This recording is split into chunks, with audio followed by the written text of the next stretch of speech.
नवीन एक शहरी पर्यटक होता है जो एक दिन एक बहुत ही प्राचीन और पिछड़े हुए गांव में कुछ दिन रहने जाता है।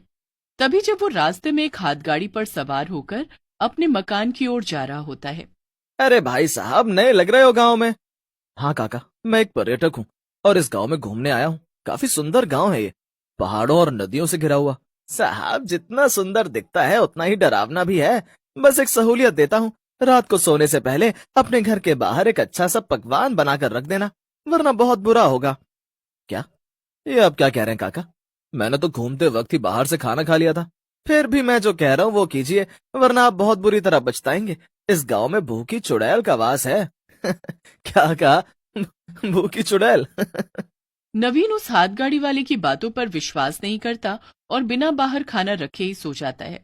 जब वो अपने मकान के कमरे में सो रहा होता है, तभी अचानक से रात के 2 बजे दरवाजे पर खटखट होती है। नवीन खिड़की से झांक कर देखता है, तब दरवाजे के बाहर कोई भी नहीं होता। अजीब बात है, कोई भी नहीं है। फिर रात के 2 बजे कौन दरवाजा नॉक कर रहा होगा? खैर, शायद मेरे कान ही बज रहे होंगे। चलो सो जाता हूँ। नवीन सोने जा ही रहा होता है कि तभी फिर से उसका दरवाजा बजता है। खाना दे, जल्दी से मुझे खाना दे, मुझे भूख लगी है, खाना दे। ये क्या? ये तो एक चुड़ैल है। नहीं, हाथी गाड़ी वाले काका ने जो कहा था वो सच ही था। अब मैं क्या करूं? मेरे पास तो इसे देने के लिए कुछ भी नहीं है। नवीन बहुत परेशान हो जाता है। तभी वो चुड़ैल उसके घर के अंदर घुस आती है। नवीन नजर घुमाता है तो वो देखता है कि वो उसके कमरे की अलमारी पर बैठी हुई है।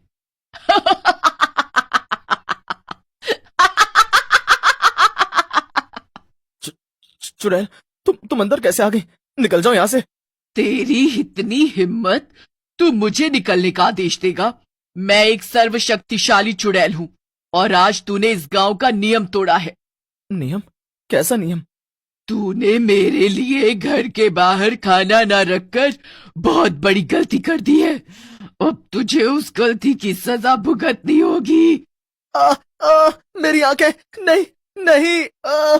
अगले दिन नवीन के मकान में सरपंच समेत बाकी गांव वाले भी इकट्ठा हो जाते हैं और नवीन के बड़े भाई रोहित और भाभी शिखा को गांव में उसकी देखरेख करने के लिए बुलाया जाता है। मैंने उस चुड़ैल को खाना नहीं दिया, इसीलिए उसने मेरी आंखें निकाल ली और अपने साथ ले गई। अब मैं क्या करूं? मैं तो अंधा हो गया भैया भाभी। सरपंच जी, अगर आपके गांव में उस भूखी चुड़ैल का खौफ फैला हुआ है तो आपको हर एक पर्यटक और बाहर से आने वाले व्यक्ति को बताना चाहिए था ना। नहीं रोहित भैया, मुझे पता था। मुझे एक हाथ गाड़ी वाले काका ने बोला था, लेकिन मैंने उनकी बातों पर विश्वास नहीं किया और सो गया बगैर खाना रखे ही। सरपंच जी, उस भूखी चुड़ैल के लिए दरवाजे के बाहर खाना रखना इतना जरूरी क्यों है? बेटी, ये बहुत सालों पहले की बात है।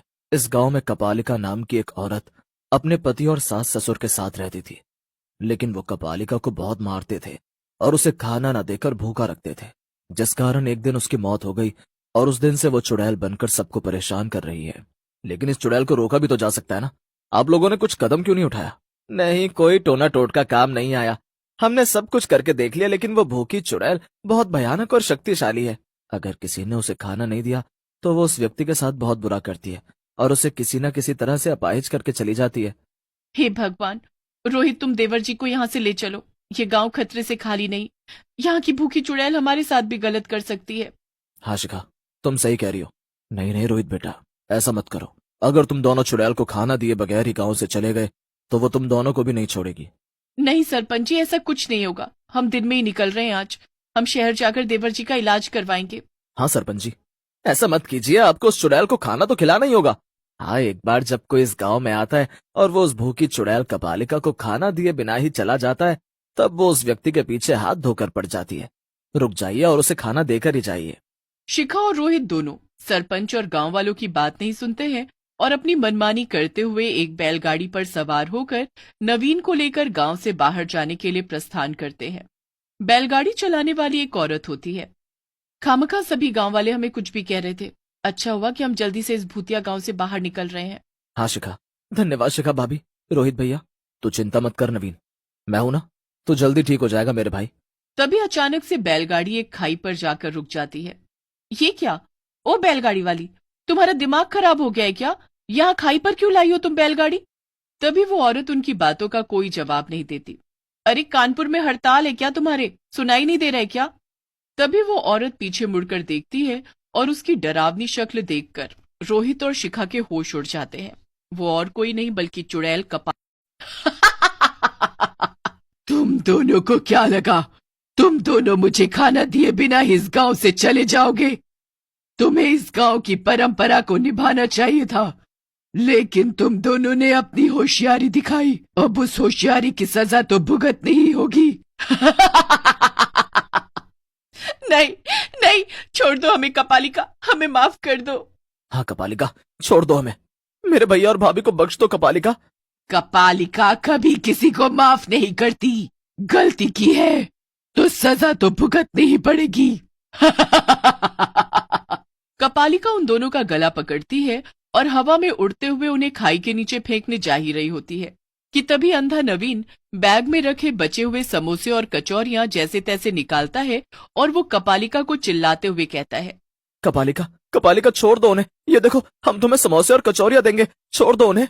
नवीन की आवाज सुनकर और समोसों और कचौड़ियों की खुशबू सूंघकर कपालिका की लार टपकने लगती है और वो रोहित और शिखा को जमीन पर फेंककर समोसे और कचौड़ियों की तरफ भागती है और उन्हें पागलों की तरह खाने लगती है।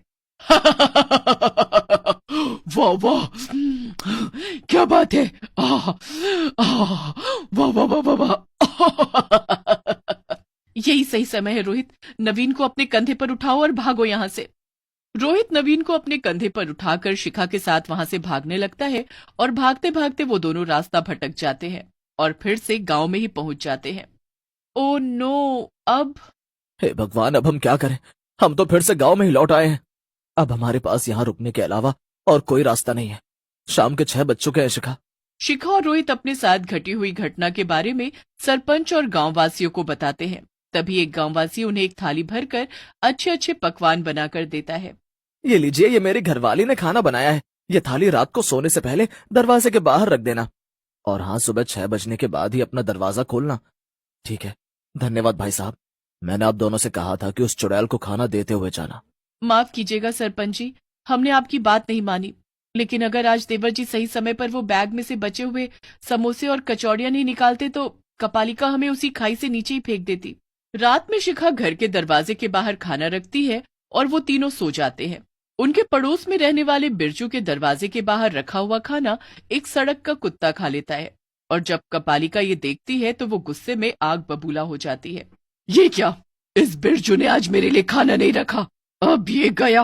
खोल दरवाजा, खोल बिरजू, आज तूने मेरे लिए खाना क्यों नहीं रखा?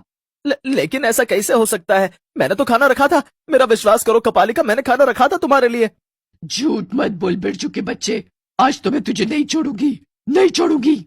चुड़ैल कपालिका की आवाज सुनकर शिखा और रोहित उठ जाते हैं और वो अपने घर की खिड़की से बिरजू के घर के बाहर हो रहे इस तमाशे को देखते हैं। हे भगवान, लगता है बिरजू भैया की थाली का खाना गली का कुत्ता खा गया। हाँ रोहित, जब मैं अपने दरवाजे के बाहर खाना रख रही थी तभी बिरजू भैया भी रख रहे थे, लेकिन अभी उनकी थाली में से सारा खाना गायब हो चुका है। इसका मतलब कुत्ते या किसी और जानवर ने ये किया होगा।